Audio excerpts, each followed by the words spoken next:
20 ಹೋದ್ರೆ ಎಷ್ಟಾಗ್ಬೋದು. ಆಮೇಲೆ ನಾನು ಅಷ್ಟು ಈಗ 3,50,000 ಇಂಜೆಕ್ಷನ್ಗೆ ಇದ್ದಾರೆ, ಬೇರೆ ಸೈಡ್ ಖರ್ಚುಗಳಿರ್ತದೆ. ನಂದು ಬಿಟ್ಟು ಮನೆ ಖರ್ಚು ಅದು ಬೇರೆ.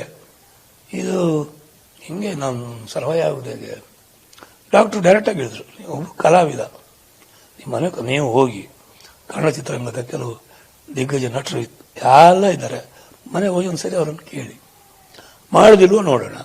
ಅದು ಆಮೇಲೆ ನೀವು ಹೋಗ್ಬೇಕಲ್ಲ, ಅಪ್ರೋಚ್ ಮಾಡಬೇಕಲ್ಲ ನೀವು ಅವ್ರನ್ನ, ಅವ್ರಿಗೂ ಗೊತ್ತಾಗಬೇಕು. ಅವರು ಒಬ್ಬ ಡಾಕ್ಟರ್ ಆಗಿರೋದು ಈ ಥರ ಎಲ್ಲ ಒಳ್ಳೆ ವಿಷಯ, ಒಳ್ಳೆ ಮನಸ್ಸಲ್ವಾ. ಡಾಕ್ಟರ್ ಅವ್ರ ಕೆಲಸ ಬಿಟ್ಟು ಇನ್ನೊಬ್ರು ಹೇಗೆ ಸರ್ವೈ ಆಗಬೇಕು ಅಂತ. ನಮ್ಮ ಮಿಸಸ್ ಆಯಿತು, ನೀವು ಹರೀಶಿಗೆ ನಡೆಯೋಕ್ಕಾಗೋದಿಲ್ಲ ಗೊತ್ತು, ನೀವೇ ಹೋಗಿ ಆಯಿತು ಅಂತ ಹೇಳಿದರು. ಆಗುತ್ತೆ, ಸ್ಟಾರ್ಟ್ ಮಾಡೋಣ. ಸ್ವಲ್ಪ ನಂದು ಹೆಲ್ತ್ ಕಂಡೀಷನ್ ಕೆಲವು ವೀಕ್ ಆಗಿತ್ತು, 2-3 ತಿಂಗಳಿಂದ ಜಾಸ್ತಿ ವೀಕ್ ಆದ ನಾನು.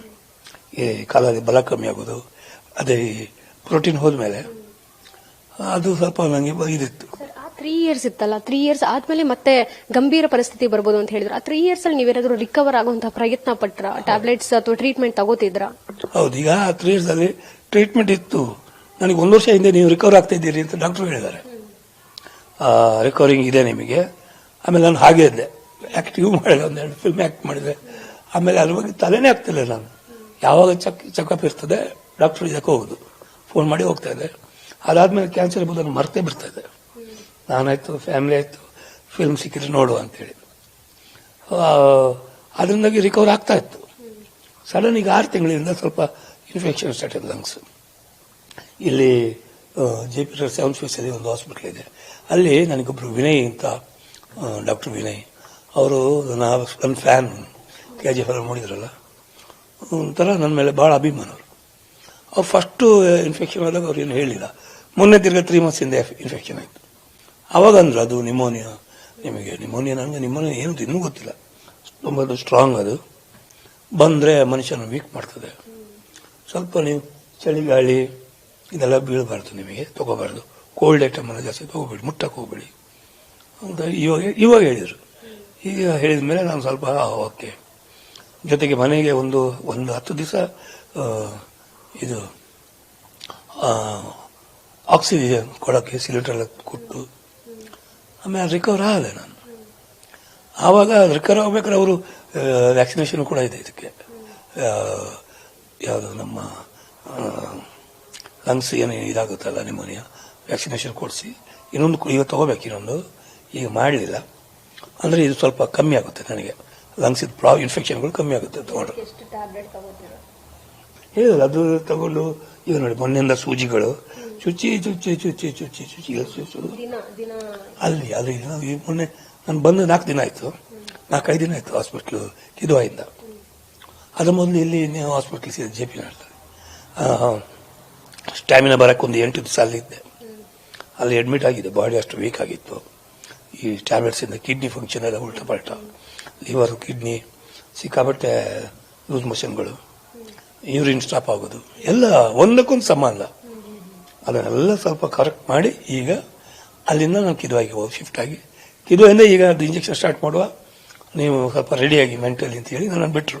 ಹೇಳಿ ನಾನು ಸ್ವಲ್ಪ ರೆಡಿ ಮಾಡಿ ಕೊಡಿ ಸರ್, ನಾನು ಒಂದ್ಸರಿ ಪ್ರೆಸ್ ಮೀಟ್ ಅಥವಾ ಏನಾದ್ರು ಮಾಡಬೇಕು, ನಾನು ಹೀರೋಗಳನ್ನು ಮೀಟ್ ಆಗಬೇಕೆಲ್ಲ ಫ್ಯಾಮಿಲಿಗೋಸ್ಕರ.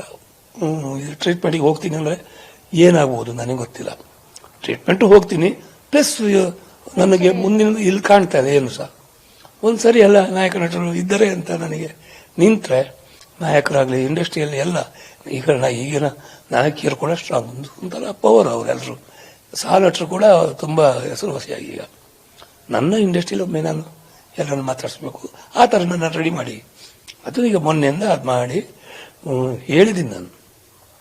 ಒಂದ್ಸರಿ ನಾನು ಶಿವಣ್ಣನ ಮೀಟ್ ಆಗಬೇಕು ಪಾಪ, ಯಾಕಂದ್ರೆ ನಾನು ಅವ್ರಿಗೂ ಹೆಲ್ತ್ ಪ್ರಾಬ್ಲಮ್ ಆದಾಗ ಹೋಗ್ಲಿಕ್ಕೆ ಆಗಲಿಲ್ಲ. ಈ ಥರ ಹೆಲ್ತ್ ಪ್ರಾಬ್ಲಮ್ ಅವರು ನೋಡೋಕ್ಕಾಗೋದಿಲ್ಲ ಅವರನ್ನು. ನನಗೆ ಅದು ನೋವು ಗೊತ್ತಲ್ಲ, ನಾನು ತುಂಬ ಕಣ್ಣೀರು ಹಾಕಿದ್ದೀನಿ. ನಾನು ಡಾಕ್ಟ್ರಿಗೆ ಹೇಳಿದೆ, ಅದು ಡಾಕ್ಟ್ರೇ ಹೇಳಿದರು, ಶಿವಣ್ಣಂದು ಪಾಪ ಹಿಂಗ ಅವ್ರು ತುಂಬ ಇಷ್ಟ. ಸುರೇಶ್ ಬಾಬು ಶಿವಣ್ಣ ಬಹಳ ಅಭಿಮಾನ ಅವರಿಗೆ, ಅಂದರೆ ಅಣ್ಣವ್ರದ್ದು ಅಭಿಮಾನ. ಆಮೇಲೆ ಶಿವಣ್ಣ ಹಿಂಗೆ ಎಷ್ಟು ಚೆನ್ನಾಗಿ ಅವ್ರ ಕಣ್ಣಲ್ಲಿ ಆಕ್ಟ್ ಮಾಡ್ತಾರೆ ಶಿವಣ್ಣ. ಒಂದ್ಸರಿ ಶಿವಣ್ಣ ಮನೆಗೂ ಹೋಗಿ ನಾನು ಹೋಗುದು ಹೇಗೆ ಅಂತ ಹೇಳಿದೆ. ಆಮೇಲೆ ಸಡನ್ ಈಗ ಹೋಗ್ಲಿಕ್ಕೆ ಆಗೋದಿಲ್ಲ, ಯಾರನ್ನಾದ್ರೂ ತಿಳಿಸಿ ಹೋಗ್ಬೇಕು ಅವ್ರ ಮನೆಗೆ. ಅಷ್ಟು ಸುಲಭ ಹೆಂಗೆ ಹೋಗುದು, ಈ ಥರ ಕಷ್ಟ ಆಗ್ತದಲ್ಲ. ಇಲ್ಲ, ಈಗ ಹೋಗಿ ನೀವು ಮಾತಾಡಿಸಿ. ಇದು ಸಹಾಯ ಅಂತ ಹೇಳಿಲ್ಲ, ಒಂದು ಅವ್ರ ಹತ್ರ ಒಂದು ಇಂಡಸ್ಟ್ರಿ ಅವರಿಗೆ ಒಂದು ಅವ್ರು ಹೇಳಿ ಸಾಕು, ವಿಡಿಯೋ ಮಾಡಿ. ಈ ಹರೀಶ್ ರಾಯ್ನು ಸ್ವಲ್ಪ ಎಲ್ಲರೂ ಬಂದು ಸಪೋರ್ಟ್ ಮಾಡಿ ನಿಲ್ಲಿಸಿ ಹರೀಶಿಗೆ ಒಂದು ಮಾತಂತ ಅವ್ರು ಹೇಳ್ಬಿಟ್ರೆ, ಇದು ನೀವು 17 ಇಂಜೆಕ್ಷನ್ ದೊಡ್ಡ ವಿಷಯವ?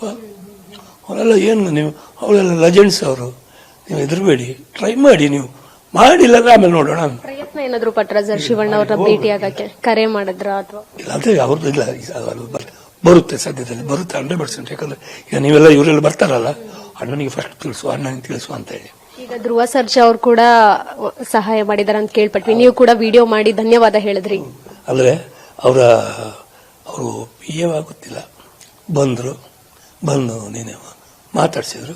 ಅಣ್ಣ ಮಾತಾಡ್ತಾರೆ, ಅಣ್ಣ ಬ್ಯುಸಿ ಇದ್ರು ಫಸ್ಟಿಗೆ, ಆಮೇಲೆ ಮಾತಾಡಿದ್ರು, ಹೇಳಿದ್ರು. ಅವರು ಖುಷಿ ಆಯ್ತು, ಫೋನ್ ಮಾಡಿ, ಅಣ್ಣ ನಾನು ಇದ್ದೀನಿ, ನಾನು ಬಿಟ್ಕೊಳ್ಳೋದಿಲ್ಲ ಅಣ್ಣ ನಿಮ್ಮನ್ನು, ಯಾರು ಹೆದರಬೇಡಿ, ನೀವು ಕಣ್ಣಲ್ಲಿ ನೀರು ಹಾಕಬೇಡಿ.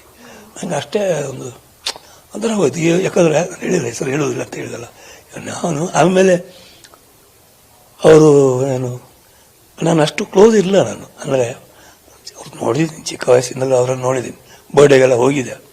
ಅವ್ರಿಗೆ ಪ್ರೀತಿ ಕೊಟ್ರಲ್ಲ, ಏನೋ ಒಂಥರ ನನಗೆ.